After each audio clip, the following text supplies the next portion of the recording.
So I just want to finish my story real quick. Where you left off, you saw me crying, and actually, I didn't even stop recording. Just my camera had timed out, and I didn't know it. So I apologize for my camera timing out. So where we left off is I was in a wheelchair, and I had saw the lady type in ectopic pregnancy. So then I actually got wheeled back to my room, and the ER doctor came in and explained to me that what an ectopic pregnancy was, and I knew what an ectopic pregnancy was, but I my awareness was not to where it needed to be. My awareness should have been like, I think everybody should be aware when an ectopic pregnancy is. Like, you learn in health class and you learn just in general life that an ectopic pregnancy is bad, but they don't explain like how you can actually lose a tube. They don't explain that you can have infertility. They don't explain to you that you can actually die. You can actually lose your life from having an ectopic pregnancy. And I and it you can't blame anybody. It's just science. That's what happens. But anyway, so the doctor explained it to me. My husband's trying to be as supportive as he can. They called down the OB doctor, and so the OB doctor comes down and says, "Well, normally we can just give you the shot, which is the Dextrix. I'm sorry, I can't pronounce it. The shot that would just terminate the pregnancy, but unfortunately, in my case, I actually had my tube had started bleeding and there was fluid around my tube. Excuse me. So I couldn't figure out, uh, and I couldn't figure out why during my ultrasound, um, the ultrasound technician had asked me to raise my arm, and she went along my rib cage and was taking ultrasound pictures of my rib cage, and I couldn't understand that. But then when the doctor told me that there was fluid, so I kind of figured it was showing that there was fluid. She was showing the doctor that there was fluid. So after this, like, I'm trying to they tell me that I have to have an emergency surgery. So this is a big deal. It's a big shock. I'm in tears. The doctor's trying to explain it to me. So then I grabbed my husband's phone. I actually killed my husband's phone from talking on it for so long that I just want to call my mom. And normally my mom has her phone like on her. Either it's on vibrate or it's on a really low key, just so in case there's ever an emergency, me and my sister can call her at any time. And so like this, for some reason, just this time, and that she had accidentally left the phone downstairs, so she couldn't hear me calling her, and I wasn't calling from my phone. One of the nurses was actually super kind enough, and she let me use her personal phone, and I was calling my mom. She was calling my mom's number for me, even as I was being taken up to the surgical area. So it was super sweet of her. I did get a hold of my sister because my sister was waiting up the whole time for everything, because my sister is also an EMT, so she likes medical things, but not only just because I'm her baby sister. Um, so this whole experience has been one learning experience after another. Sorry, it just started like raining cats and dogs. Like, Florida weather is crazy, but that's a whole nother topic. So, anyways, as I'm getting, as I'm, as I'm up in the surgical room, getting prepped for surgery, they're putting the cap on over my head and they're explaining what the surgery is gonna do. Well, the surgery is only supposed to take. The doctor said it's only gonna take like an hour to maybe an hour and a half.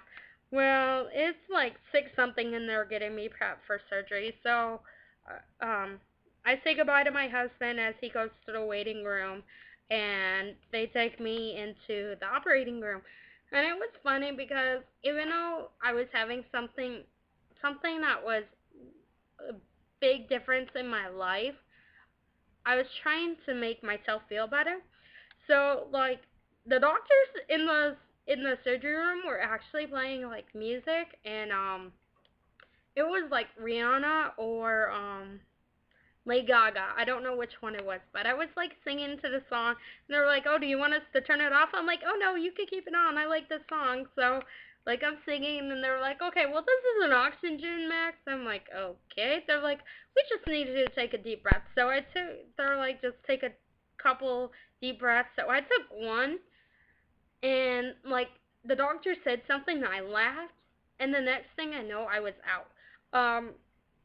And it was like 9 o'clock when I woke up, and the doctor had explained to me that surgery took a little bit longer.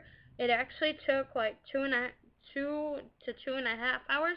Um, they saved my tube, which is awesome. They also they what had taken so long is they actually had drained the cyst on both of my ovaries, so I'm really thankful for that. Um, the stitches, oh, those are evil. I hate stitches.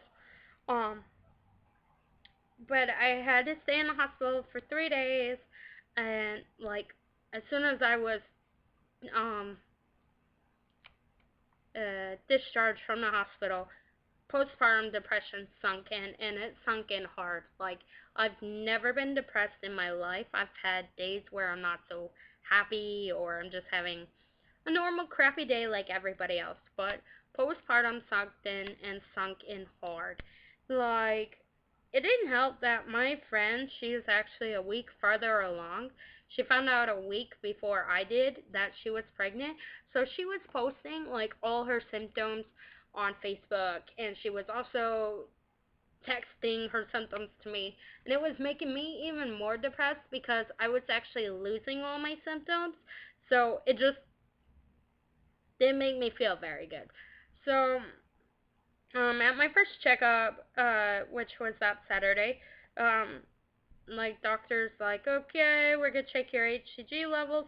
Well, they had me running up and down like to the OB, which was on the third floor, back down to the bottom floor where the laboratory was, and they had me like going up down 5 times. And now for somebody who's just had surgery not even a week ago, you should. Sorry. You should not have to run around that much. So instead of like getting my HCG levels, I actually just went home and took another pregnancy test to see how bright the line was. It just made me even more upset that the line was so bright to know that there was no baby in there. And so like 6 weeks 6 weeks later, I went for my checkup with my OB. They did an ultrasound to make sure that I was healing. The stitches had finally started coming out. Um, this, my stitches, those things, oh, they're evil. They really are, because those hurt so bad. And even when was able to finally start getting up, doing stuff that I used to do, it hurt so bad. Like I was wearing my maternity jeans because it wasn't touching where my stitches were, and I was wearing dresses just because I couldn't handle the pain from the stitches. And I'm not a person that likes taking medication whatsoever, so I never even got my pain prescriptions filled. I was just taking over the counter baby ibuprofen and stuff like that because I just don't like medicine. Um, so when I went to my second, the when they did the ultrasound, they found more ovarian cysts, but we knew that they were gonna come back. They did put me on birth control to stop the postpartum depression. Um, I haven't been on birth control since I was 18, and even then, I only took it when I thought I needed to take it, so I would take it here, there, not so often. I've never taken it like religiously like you're supposed to.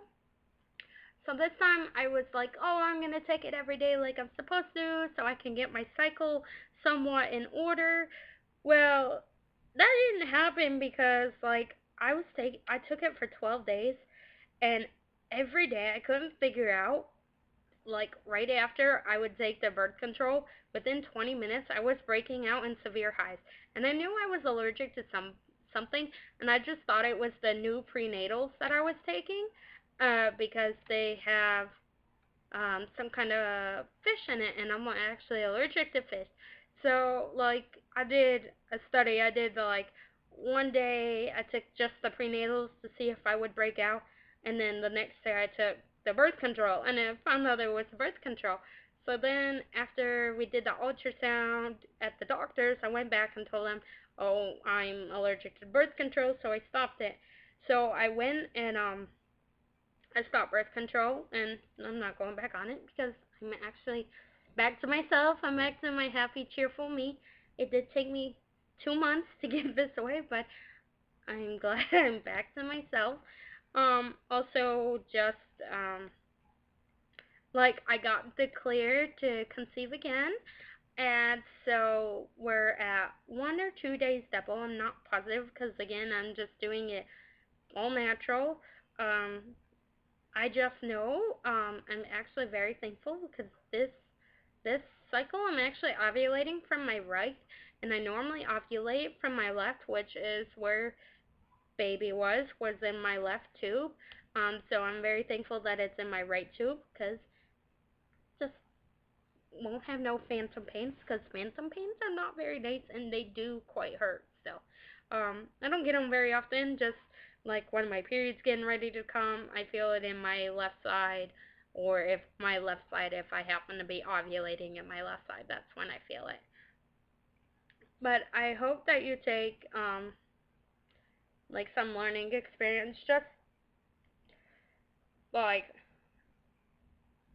ectopic pregnancy is so much different than a miscarriage. A miscarriage is natural. It's your body aborting something that is not quite right. And in this case, like, your body can't abort something that's not right. Like, you medically have to have intervention to help you get rid of what is not right in your body. And it takes a toll. It really does. Like, I learned a lot from this experience. I would never wish this on anybody.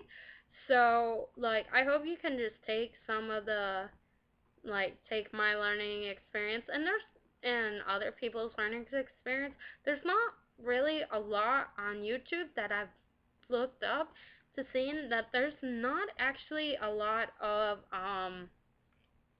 information on YouTube to help you through an ectopic pregnancy. So I hope you can take this and just learn anything from it basically, or just listen to my experience.